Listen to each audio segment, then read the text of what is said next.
ఎందుకంటే ఇప్పుడు నేను చెప్పబోయేది అబ్బాయిలకు మాత్రమే. అందుకే అబ్బాయిలు జాగ్రత్తగా వినండి. మీరంతా ఇప్పుడు డిగ్రీ చదువుతున్నారు. చూడండి, ఇక్కడ ఎంత బాగా చదువుకున్నా చివరికి ఏదైనా జాబ్ చేసుకుని సెటిల్ అవ్వకపోయినా అమ్మాయిలకు హౌస్ కీపింగ్ అనే జాబ్ ఉంది. అందుకే వాళ్ళు జాబ్ చేయకపోయినా వాళ్ళని ఎవరేమనరు.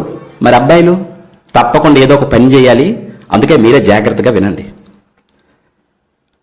మనం మగాలుగా పుట్టాం. మగాడిగా పుట్టడం ఈజీనే, కానీ మగాడు అనిపించుకోవడం చాలా కష్టం నాయనా.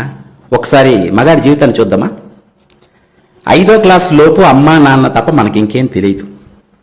6వ క్లాస్ నుంచి 10th క్లాస్ వరకు కొత్తగా అన్నీ నేర్చుకుంటాం. పుస్తకాల్లోని పాఠాలన్నీ చదివేసి మనమే గొప్పోడుగా ఫీల్ అయ్యి అమ్మా నాన్నకి ఏం తెలియదు అనుకుంటాం. నాన్నకంటే నేనే తెలివైన వాడిని అనుకుంటాం.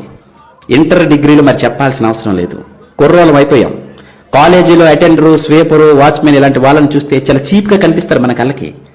ఇలాంటి పనులు మనం చస్తే చేయం అనుకుంటాం. జీవితంలో ఏదో పెద్ద పొడి చేస్తాం అనుకుంటాం. తీరా డిగ్రీ పూర్తి బయటకు వచ్చాక చేతిలో ఉద్యోగం లేక, సంపాదన లేక, బయటికి వెళ్ళి బ్రతకలేక సంపాదించడం ఎంత కష్టమో అప్పుడు తెలుసుకుంటాం. చిన్న ఉద్యోగం అయినా ఎంత విలువైందో అప్పుడు అర్థమవుతుంది. వయసు వచ్చిన కొడుకు ఇంట్లో ఖాళీగా ఉంటే అమ్మా నాన్న నిన్ను అదోలా చూస్తుంటే అప్పుడు మీరు రెడీ అవుతారు. 5,000 జీతమైనా చాలు ఏ పనైనా చేస్తానని. ఆటో డ్రైవర్ గానో, కంపెనీలో హెల్పర్ గానో, సెక్యూరిటీ గార్డు గానో పనిచేస్తున్నప్పుడు అప్పుడు తెలుస్తుంది అటెండర్ ఉద్యోగం కంటే తక్కువ స్థానంలో ఉన్నానని. చూస్తూ ఉండగానే 30 ఏళ్ళు నిండిపోతాయి నీకు. పక్కన పెళ్ళాం, చేతిలో 2 పిల్లలు. సబ్బులు, పేస్టులు, పౌడర్లు, రేషను, ఇంటద్దె, కరెంటు బిల్లు, పాలు bill, cell phone recharge, school ఫీజులు, నెలకొక గ్యాస్ బండ, ఇవే కాక వినాయక చవితి, దసరా, సంక్రాంతి, భోగి, దీపావళి, ఇలా సంవత్సరం అంతా ఏదో ఒక పండగ. అన్నిటికీ డబ్బు కావాలి. ఒక్కసారి వెనక్కి తిరిగి చూస్తే బాధ్యతల అగాధంలో పడిపోయి ఉంటావు. వచ్చిన శాలరీ సరిపోదు, ఎక్కడ చూసినా అప్పులే. సడన్ గా పిల్లలకు బాగాలేకపోతే ఒరికిపోతావు. చేతిలో 500 కూడా ఉండదు. జీతం రాగానే ఇస్తాను, 500 ఫోన్ పే చేయరా అని క్లాస్మేట్ ఫ్రెండ్కి ఫోన్ చేస్తావు. డబ్బు సంపాదించడం ఎంత కష్టమో తెలుసుకుంటావు. ఇప్పుడు కాలేజీ రోజుల్లో అన్నీ నీకే తెలిసని ఎగిరిపడే నీకు 30 ఏళ్ళు నిండితే గానీ అసలు జీవితం అర్థం కాదు. అంతలోనే నీ పేరెంట్స్ ఈ లోకం విడిచిపోతారు. అప్పుడు తెలుస్తుంది నీకు జీవితం అస్సలు విలువ. కూలి పని చేసైనా నీ తండ్రి నిన్ను ఎలా పెంచాడో గుర్తు చేసుకుంటావు. ఊరంతా బలాదు తిరిగొచ్చిన అమ్మ ఎలా భోజనం పెట్టేదో గుర్తొస్తుంది నీకు. అప్పుడు ఏడుస్తావు బయ్యో. తొక్కలో లవ్వని అమ్మాయి వెంట తిరిగి అది మోసం చేస్తే ఏడ్చావు చూడు, అసలు అది ఏడుపే కాదు.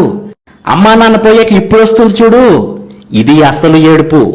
తెల్లారితే ఈఎంఐ కట్టాలి, అప్పులు వాళ్ళు ఫోన్ చేస్తుంటారు, సమాధానం చెప్పలేక ఫోన్ స్విచ్ ఆఫ్ చేసుకుని పడుకుంటావు. కానీ నిద్ర పట్టదు, ఇంట్లో కూరగాయలు ఉండవు.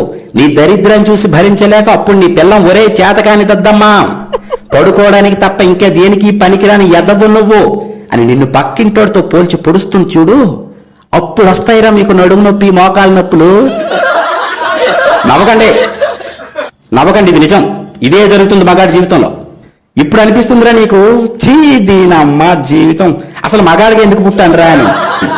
పెళ్ళం మీద కోపంతో ఫ్రెండ్స్తో కలిసి మందు తాకడం తప్ప ఇంకేం పీకలేవు నువ్వు.